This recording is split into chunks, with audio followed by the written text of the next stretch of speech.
capítulo 1.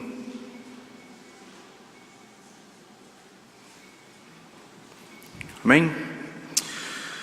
Havia um homem na terra de Uz, cujo nome era Jó, homem íntegro e reto, temente a Deus, e que se desviava do mal.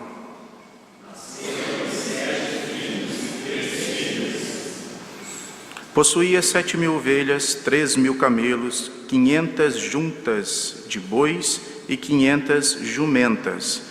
Era também muito numeroso o pessoal ao seu serviço, de maneira que este homem era o maior de todos os do Oriente.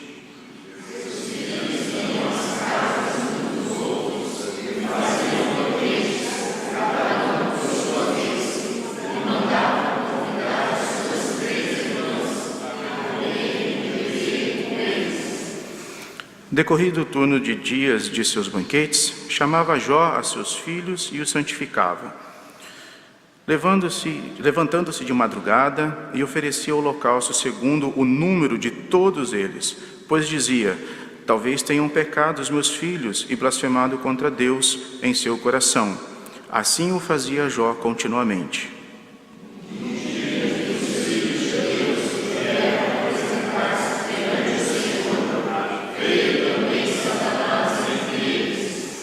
Então perguntou o Senhor a Satanás: de onde vens? E Satanás respondeu ao Senhor e disse: de rodear a terra e passear por ela.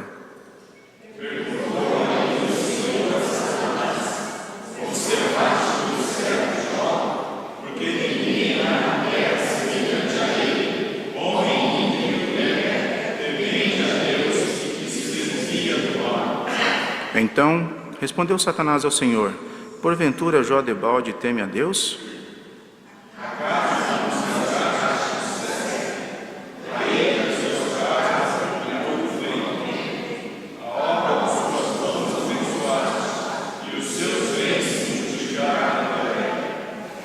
Estende, porém, a mão e toca-lhe em tudo quanto tem, e verás se não blasfema contra ti na tua face.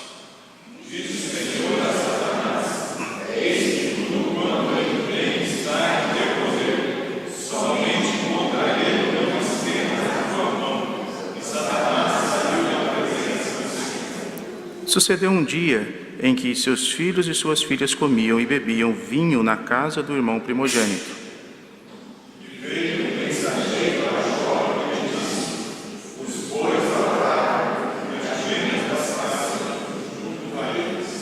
De repente, deram sobre eles os sabeus e levaram e mataram os servos a fio de espada.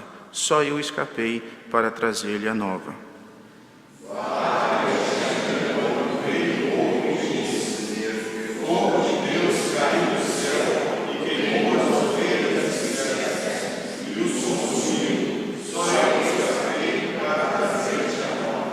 Falava este ainda quando veio outro e disse: dividiram os caldeus em 3 bandos, deram sobre os camelos e levaram e mataram aos servos a fio de espada. Só eu escapei para trazer-te a nova.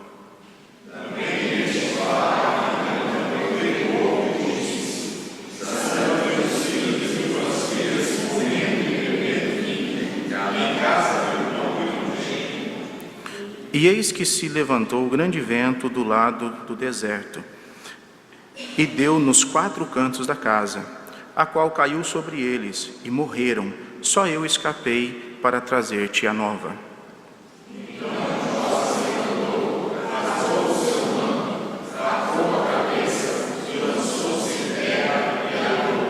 E disse: no saí do ventre de minha mãe, e no voltarei. O Senhor o deu, o Senhor o tomou. Bendito seja o nome do Senhor. Em tudo isso, Jó não pecou, nem atribuiu a Deus falta alguma. Vamos orar? Pai querido, nós estamos aqui para louvar o Teu nome. Já louvamos o Senhor em forma de cânticos, louvamos também em oração, e agora queremos louvar na forma da palavra escrita que o Senhor deixou a nós. Pedimos a Ti, ó Pai, que assim como os profetas do Antigo Testamento e também, ó Pai, os discípulos no Novo Testamento, eles ouviam a tua mensagem, eles não mudavam segundo o coração deles, mas transmitiam segundo o coração do Senhor. Pedimos que o nosso entendimento seja assim, segundo o coração do Senhor, ó Pai. Pedimos que o Senhor fale a nós, como o Senhor já tem falado durante todo este tempo, e que o nosso entendimento glorifique o teu santo nome, em nome de Jesus. Amém. Esse texto é um texto que me chama muita atenção, e o tema que eu gostaria de trazer nessa aula para nós tratarmos é qual é o significado da fé. Então o tema seria qual é o significado da fé, e nós vamos tentar, dentro desse texto de Jó, entender o significado da fé realmente. A apresentação que nos coloca aqui no livro, ela é muito clara. O discurso que é colocado aqui para nós deixa bem presente, dizendo o que a fé significa na vida do homem. O que a fé deve significar na minha e na sua vida. Como é que nós devemos, então, tratar isso em nossas vidas e poder colocar isso em prática no dia a dia, né? Então, vamos tentar responder qual é o significado da fé. Nós vimos aqui que Jó, ele era um homem íntegro, um homem reto. Jó era um homem que era temente a Deus, que amava o Senhor e que mantinha sua família nos caminhos de Deus. Então Jó, ele conduzia a sua vida para a glória de Deus. E nós podemos entender que Jó era abençoado por Deus, porque em tudo que Jó tocava, prosperava. Jó era muito abençoado pelo Senhor. Jó era agraciado por Deus de uma forma fantástica e maravilhosa. E a própria palavra nos diz aqui, no versículo de número 3, que ele era o maior de todos os do Oriente. Então Jó era o homem mais rico que se tinha naquela época. Muitos estudiosos acreditam que Jó viveu no tempo dos patriarcas, uma boa parte deles. Outros acreditam que Jó esteve ali no tempo onde estava sendo logo após o exílio, mas uma boa parte concorda que eles foram no tempo do patriarca, até mesmo por evidências que nós encontramos aqui, mostrando que ele sacrificava animais em favor dos seus filhos, pedindo para que Deus os perdoasse. Então é muito provável, e eu também concordo com essa visão, de que Jó viveu na época dos patriarcas. Agora Jó, ele tinha todas os seus bens, tinha riqueza, uma boa família, uma boa casa, só que Jó, ele foi acometido de grande desastre. Nós vimos aqui que Jó perdeu toda a sua fortuna, em um só dia perdeu todos os seus filhos, em um só dia perdeu quase todos os seus servos, né? Porque sempre nós tínhamos um que voltava para trazer tia nova para Jó. Observe que Jó, ele, ao receber todas essas notícias, em nenhum momento ele culpou a Deus. Pelo contrário, Jó, ele adorou a Deus mediante as circunstâncias em que ele estava vivendo. Mas mais à frente, se continuarmos lendo ainda o livro, nós vamos ver alguns amigos procurando a Jó, alguns amigos indo até Jó, e esses amigos que foram ali para chorar com Jó, eles começaram a culpar a Jó. Esses amigos do qual eles estavam culpando, estavam dizendo que Jó estava em pecado. Foram 3 amigos esses. Estavam dizendo que Jó, ele fez algo em secreto que desagradou a Deus. Que talvez Jó tivesse roubado suas viúvas, que talvez Jó tivesse enriquecido ilicitamente, e assim várias outras acusações foram feitas contra Jó. Mas o que chama atenção é porque ainda assim Jó não blasfema contra o Senhor, mesmo seus amigos o acusando. Quando nós vemos no capítulo de número 2, você vê que a esposa de Jó olha para ele e diz assim: veja só a sua situação, olha como que você está. Você ainda adora este Deus? Blasfema sobre a face dele. Que Deus é esse que você está adorando? Mas Jó sabiamente responde à sua esposa dizendo: falas como uma louca, pois não sabes o que diz. Se Deus deu, Deus tomou, e Deus continua sendo Deus. Louvado é o nome do Senhor. Essa é a fé que Jó coloca aqui. Essa é a fé que Jó nos traz. É uma fé que ela não depende de nenhum meio de nós acreditarmos em nossas forças, mas depende de confiar plenamente em Deus. Quando nós falamos em confiar em nossas próprias forças, podemos lembrar ali do que aconteceu no livro de Obadias, que ele fala de Edom. Edom, ele confiou em si.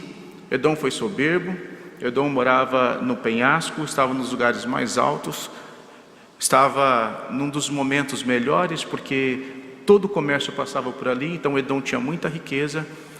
E Edom, ele acreditava que ele era invencível, indomável. E então Edom tenta, de todas as formas, fazer mal até seus irmãos em Judá. Está no livro de Obadias, capítulo 1. O que acontece quando então Edom faz mal a Judá? Edom, ele faz mal aos seus irmãos, aqueles que adoravam a Deus, porque ele era soberbo e ele acreditava que através das forças dele, daquilo que ele podia, daquilo que ele tinha condições, através dos seus próprios méritos, ele conquistaria todo o mundo. Mas Edom era uma pequena cidade e Deus o derrubou, porque ninguém é invencível diante de Deus, porque as mãos de Deus pesam sobre aqueles que de fato não o procuram e o adoram em espírito e em verdade. Jó tinha total convicção, porque nós vimos aqui que tudo o que aconteceu com Jó, ele ainda continuava adorando ao Senhor. Mas se nós buscarmos no hebraico, Jó, ele tem um significado muito interessante. E o que significa a palavra Jó é voltado sempre para Deus. Então faz todo sentido agora o livro de Jó, voltado sempre para Deus. Então Jó, ele sempre buscava adorar ao Senhor, independente das circunstâncias em que ele estava, independente do que acontecia. A Bíblia nos diz que ele era um homem íntegro e reto. Isso demonstra que Jó, ele tinha a sua integridade de acordo com a palavra do Senhor. Ele não moldava de acordo com a vontade humana e de acordo com o seu coração. Ele fazia de acordo com o que a Bíblia ensinava, de acordo com aquilo que Deus colocava no coração dele.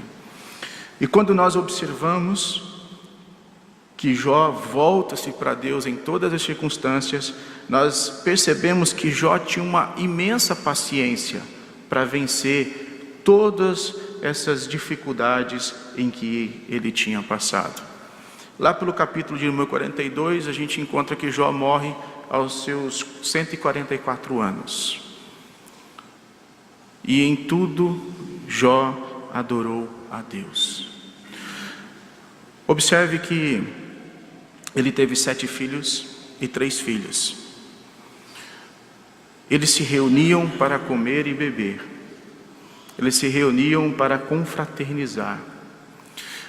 Mas Jó, como um patriarca, Jó como um pai de família, Jó como temente a Deus, ele orava pelos seus filhos.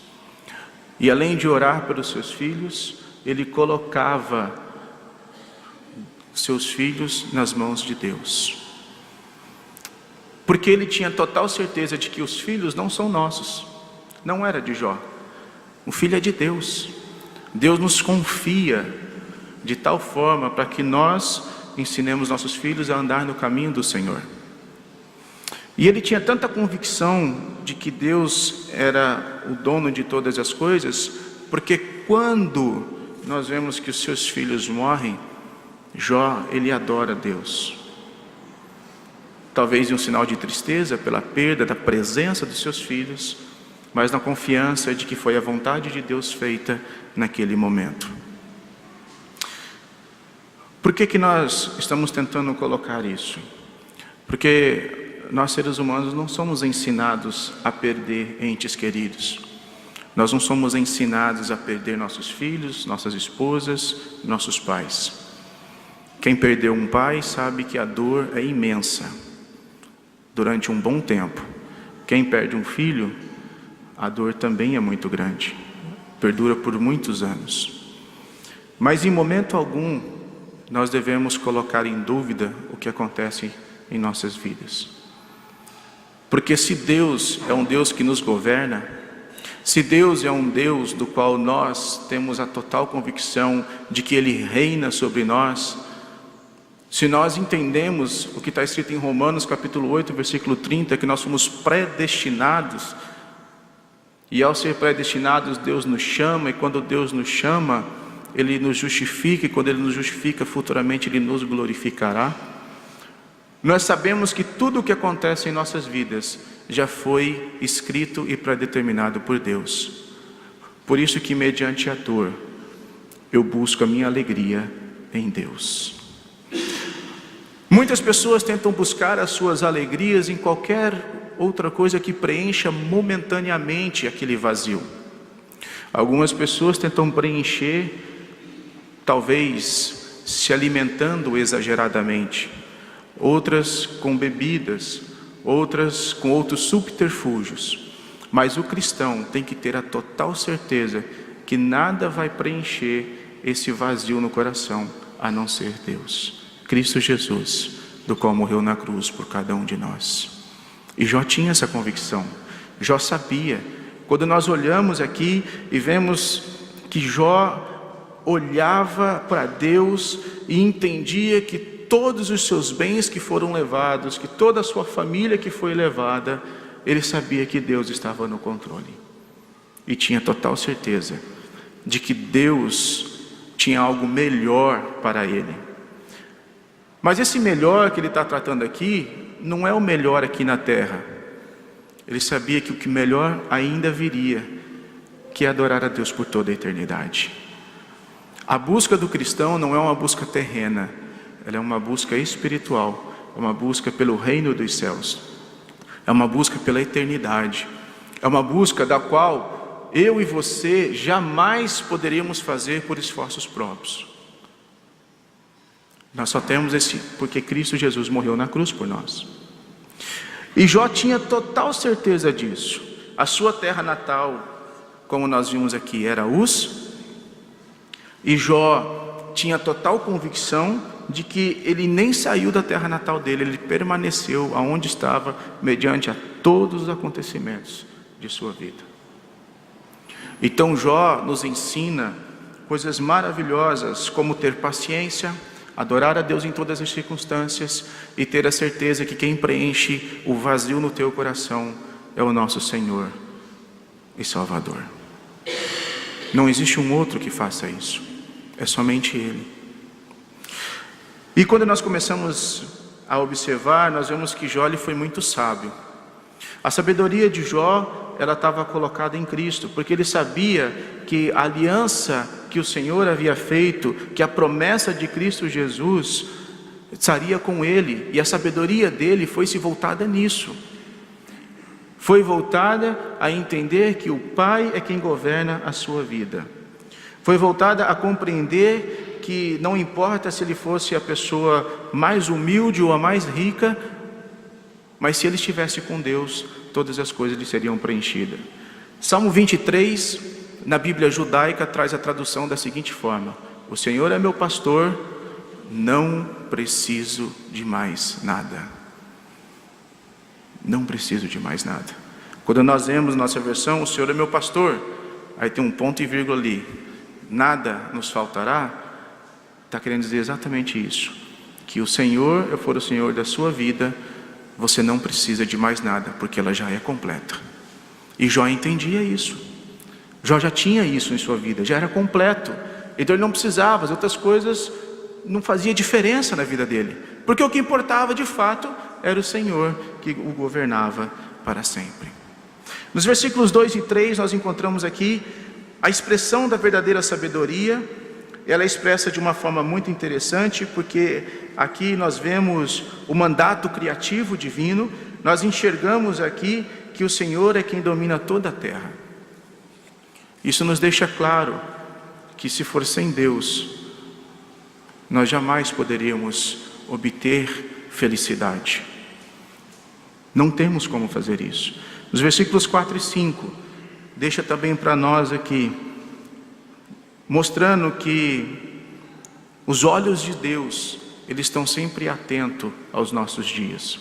Os olhos de Deus estão sempre voltados para nós. Os olhos do Senhor estão sempre ao nosso lado, sempre vendo aquilo que nós fazemos. Porque Jó percebia que a raiz do pecado humano, ele era uma raiz vinda do coração. O pecado humano, ele nasce no coração. Ninguém peca da noite para o dia, porque acorda e diz assim: hoje eu vou pecar. Mas transgredimos a vontade de Deus, porque nós alimentamos dia após dia em nosso coração. Ao invés de alimentarmos da palavra do Senhor, ao invés de alimentarmos daquilo que Deus nos ensina o que fazer, nós estamos alimentando de forma errada. Estamos alimentando com literaturas que não nos trazem nenhum ensinamento. Estamos alimentando talvez com músicas que não nos trazem nenhum tipo de conhecimento. E hoje nós temos muitas músicas que elas ensinam totalmente aquilo que não agrada ao coração de Deus. Temos músicas que ensinam que a traição é melhor do que a fidelidade. Temos músicas que ensinam que você ganhar dinheiro de forma ilícita é melhor do que ganhar de forma lícita. Te ensina que ser cristão é muito mais difícil, é muito mais chato, porque não ser cristão é muito mais fácil e agradável. Temos várias músicas assim. E sabe o que é pior? Muitos de nós estamos nos alimentando disso em nossos carros, celulares e em outros locais, ao invés de nos alimentarmos de fato daquilo que a palavra de Deus nos ensina. Quando nós dizemos que a Bíblia é a nossa regra de fé e prática, eu procuro praticar aquilo que está na palavra do Senhor, e a minha fé ela tem que estar pautada naquilo que a Bíblia me ensina. E a Bíblia me ensina que eu não devo sentar em meio às pessoas que não também o adoram, em meio às pessoas que ensinam aquilo que não é de fato bíblico na minha vida. Ela me ensina que eu devo me apartar dessas pessoas. E Jó nos deixa aqui algo interessante, porque Jó, mediante a todos esses problemas, ele continuava sendo paciente e entendia de que Deus, ele era um Deus que o governava. Por isso que Jó, ele se levantava de madrugada. Por isso que Jó colocava os seus filhos diante do Senhor. Uma pergunta que talvez nós podemos responder, mediante a esse pequeno trecho, é: você que é pai, você que é mãe, você tem conduzido o teu filho verdadeiramente nos caminhos de Deus? Durante a noite ou durante o dia, qual é o exemplo que você tem passado para o teu filho? As suas atitudes no trânsito, talvez num negócio que você vai realizar, ou até mesmo num momento de maior calor de emoção, o que é que você tem ensinado para o teu filho? Você tem sentado com ele, orado, lido a Bíblia? Você tem procurado saber o que o seu filho tem feito? O que me chama a atenção é porque Jó sabia que seus filhos se reuniam, sabia que seus filhos estavam comendo e bebendo, mas Jó colocava os seus filhos diante de Deus. E Jó os chamava também para poder orar com eles. Como é que você, pai, você, mãe, tem se comportado com o teu filho? Qual é o exemplo que você tem dado para ele? Deus tem sido o Senhor da sua vida? Cristo Jesus tem sido o Senhor da vida da sua família? Como é que nós temos nos comportado? E Jó nos ensina que nós somos responsáveis por isso. Assim como Adão acusou a Deus, Eva acusou a cobra, nós sempre tentamos acusar as outras pessoas pelos nossos erros. Talvez a minha filha um dia cresça e pela minha incapacidade de demonstrar o caminho do Senhor a ela, ela se desvie do caminho de Deus. O culpado disso não é o pastor, não é o presbítero, não é o diácono, o culpado disso não é o irmão da igreja, o culpado disso sou eu, que não ensinei, não dei os exemplos como deveria ser, porque meu filho se mantivesse firme no caminho de Deus. Mas talvez eu tenha dado este exemplo. Talvez você tenha sido também uma pessoa da qual o filho olha e diz: eu quero ser igual ao meu pai e minha mãe quando crescer. Mas o seu filho acaba se desviando do caminho de Deus. Você tem buscado este filho e tem orado com ele? Tem colocado a vida dele diante de Deus? Às vezes precisamos saber onde é que nós estamos errando.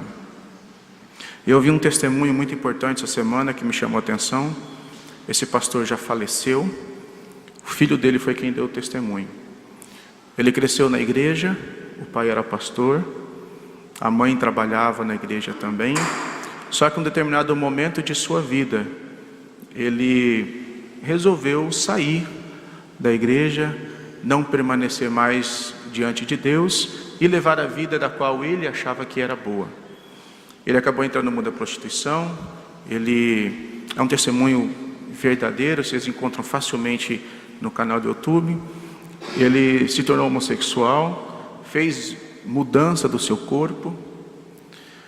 E às vezes, na madrugada, principalmente da sexta-feira, o pai dele saía da vigília, passava no ponto onde ele estava trabalhando, e ele conta que ele ficava estremecido, porque achava que o pai ia fazer escândalo, ia brigar, ia ali dizer palavras duras para ele, mas o pai, como um bom sábio, como um pastor da sua família, ele abraçava o seu filho, colocava um casaco nele, os levava dentro do seu carro e dizia para o filho no carro: eu ainda tenho fé que um dia Deus vai tocar o seu coração. Eu ainda tenho fé. O pai não viu o filho se entregar no Senhor novamente, mas anos depois o filho entregou-se a Deus, voltou-se ao Senhor. Isso é ter sabedoria, isso é ter paciência, isso é esperar no Senhor e saber que os caminhos que Deus conduz às nossas vidas é para a glória dele. Mas como é que eu posso entender isso? A própria palavra de Deus aqui nos mostra. Se nós continuarmos lendo Jó, no capítulo 2, Satanás novamente volta para falar com o Senhor. Satanás novamente vai falar com Deus, e Deus novamente pergunta para Satanás: de onde você vem? E Satanás de novo responde: de rodear e vagar pela terra.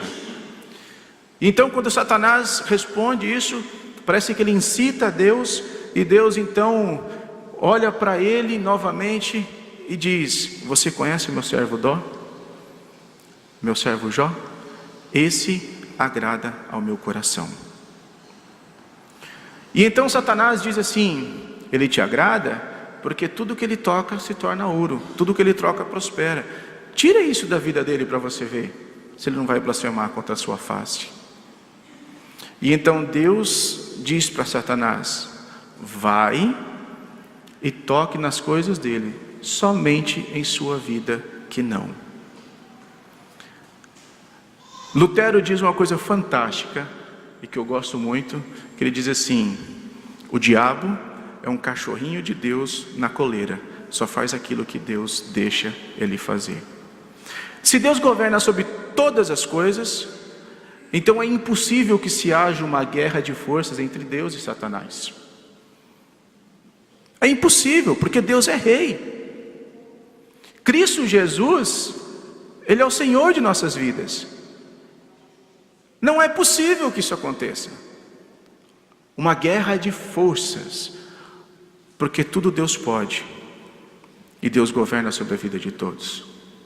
Então o que acontece agora é nós compreendermos que até os problemas que acontecem em nossa vida, é Deus que deixou que acontecesse, para que nós possamos nos voltar para Ele cada vez mais e entender que o Senhor é o Senhor das nossas vidas. Satanás só tocou em Jó e nas suas coisas porque Deus permitiu. Não foi porque ele quis. Observe que ele precisou pedir permissão para Deus. Deus precisou permitir isso. Então, meu irmão, tenha total certeza de que quando nós compreendemos que o Senhor, Ele é o Senhor das nossas vidas, nós entendemos que o verdadeiro significado da fé é Cristo Jesus.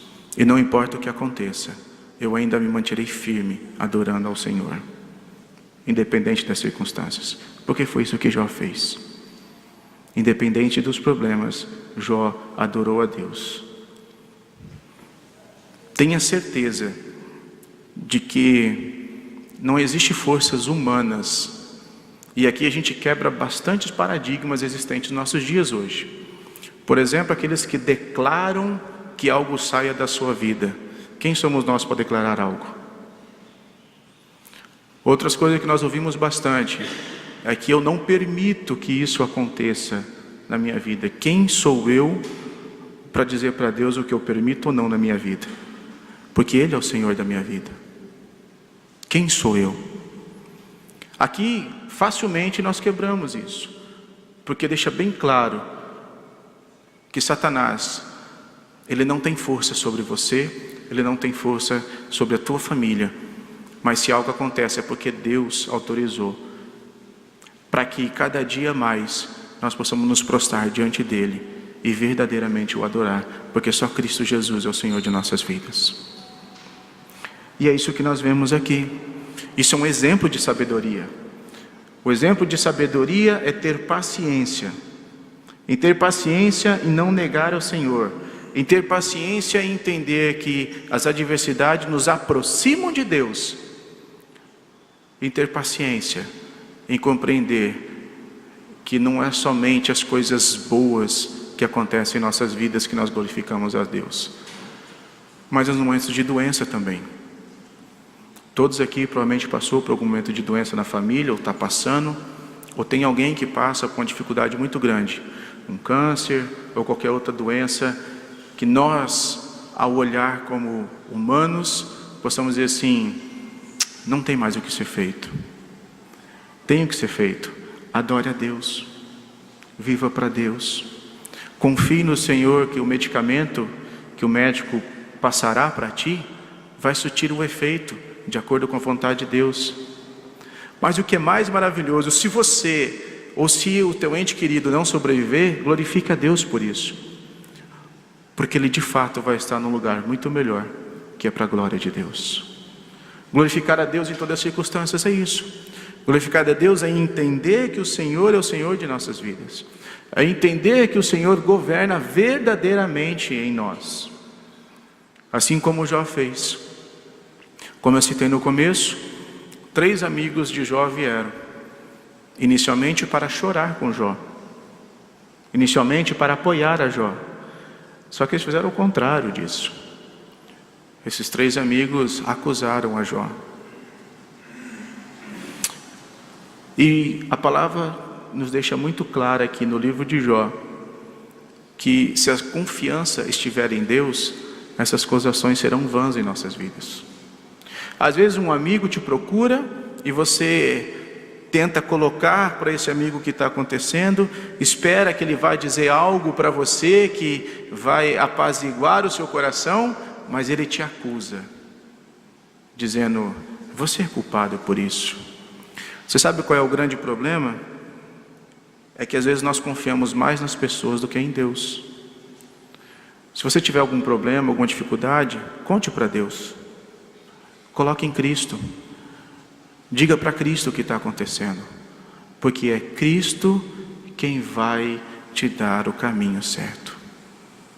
Conte ao Senhor. O nosso problema é que nós confiamos em outras pessoas e às vezes esquecemos que temos que confiar em Deus. Eu procuro talvez um psicólogo para contar os meus problemas, mas não coloco diante de Deus. Se Jó não fosse convicto de que o Senhor era o Senhor de sua vida, aqueles amigos, ao acusar ele teria blasfemado contra o Senhor. E ele não o fez. Porque o que Jó aqui deixa bem claro para nós é que se Deus é o Senhor de nossas vidas, nós de fato não precisamos de mais nada. Nós continuamos glorificando a Deus mediante as adversidades. Então nós podemos entender que o significado da fé, ele não é você ter uma vida próspera financeiramente, que isso é bom ter, com toda certeza. Mas isso não é o fator predominante. O fator predominante é confiar em Deus, independente do que aconteça. E isso faz parte da sabedoria. Isso faz parte de entender o significado da fé. Nos versículos 6 e 7, nós observamos que Satanás, ele tenta colocar a inimizade. Se nós lemos do 6 até o 12, Satanás, ele tenta colocar a inimizade. Não foi isso que Satanás fez no Jardim do Éden? Colocou inimizade entre o homem e Deus? Agora aqui ele quer fazer o contrário, ele quer colocar a inimizade entre Deus e o homem. Mas Deus é tão sábio que diz assim, vai lá então, veja se você consegue. Porque Deus sabia que o significado de Satanás é adversário, que o adversário aqui jamais venceria, porque Ele é quem governa sobre todas as coisas. Nós vemos aqui nos versículos 6 e 7, que Satanás literalmente estava indo prestar contas diante de Deus, junto ao trono celestial. E então ele começa a incitar, dizendo para Deus que Jó só o adorava pelo que Deus o dava. Muitas das vezes Satanás faz isso em nossas vidas. Ele tenta pôr uma inimizade entre você e Deus, mediante as adversidades da vida. Talvez um negócio frustrado, talvez um infortúnio na sua conta bancária, porque hoje em dia alguns são hackeados e perdem altos valores. E aí você tende a dizer, por que isso aconteceu comigo? Por que eu? O que me assusta é porque o mesmo Deus que diz que Jó o agradava, lá na frente, Jó, quando se encontra com Deus, diz assim, agora eu não apenas o ouço, mas o vejo. Agora eu não apenas o ouço, mas o vejo. Quantos de nós só temos ouvido a Deus, mas não temos visto, porque não queremos passar pelas provações que Deus coloca em nossas vidas? A provação faz parte de nos levar mais próximos de Deus. A provação faz parte de nos colocar mais juntos do Senhor. O mesmo homem que era íntegro e reto, o homem que agradava o coração de Deus, é esse homem que lá na frente vai dizer assim, eu agora o vejo, depois de passar por todas as dificuldades. Olha o significado que nós temos verdadeiramente da fé. A fé é confiar, a fé é confiança. Confiar é entender que a sua vida, ela já foi determinada pelo Senhor.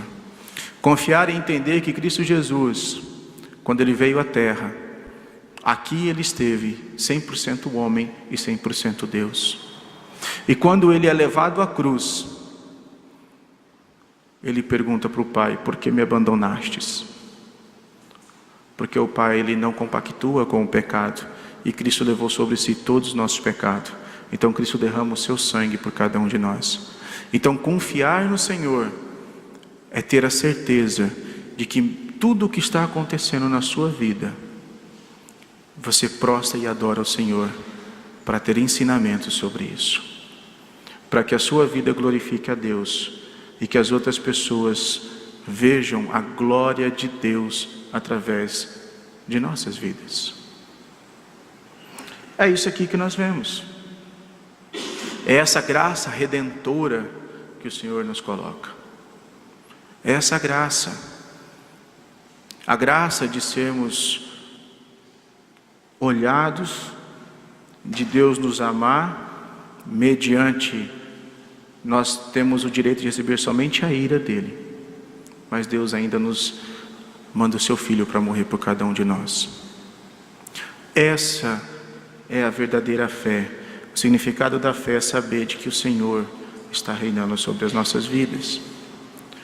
A tentação que acontece no Éden, ela também acontece em todos nós, todos os dias.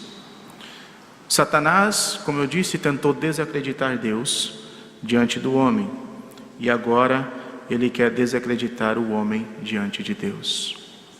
E muitas das vezes ele tenta fazer isso com cada um de nós. E se nós não tivermos paciência, assim como Jó teve, se nós não tivermos a fé como Jó teve, de nada vai adiantar.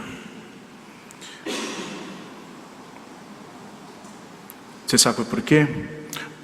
Porque no último versículo que nós encontramos aqui, no capítulo 1, diz que em tudo isso, Jó não pecou, nem atribuiu a falta alguma.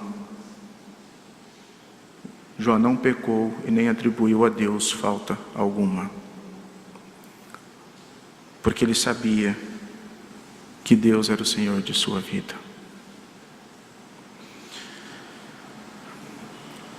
O livro de Jó é um livro muito interessante. Interessante porque ele nos ensina que Satanás só faz aquilo que Deus autoriza. É interessante porque nos ensina que nós devemos ser perseverantes e termos paciência mediante as adversidades da vida. E também nos ensina que nós não devemos atribuir nada ao Senhor, somente a glória a Ele. Esse é o verdadeiro significado da fé. É entender que nós precisamos olhar para Deus e permitir que Deus reine sobre as nossas vidas conforme a vontade dEle. Amém? Esse é o estudo que eu queria deixar para vocês essa manhã. Que você de fato olhe para Cristo. Que você de fato entenda que o que há de melhor não é aqui. Que o que há de melhor ainda está por vir. É como o hino que nós cantamos: somos forasteiros aqui, em terra estranha estamos. Um dia vamos para o reino do Senhor. Louvado seja o nome de Deus. Vamos orar.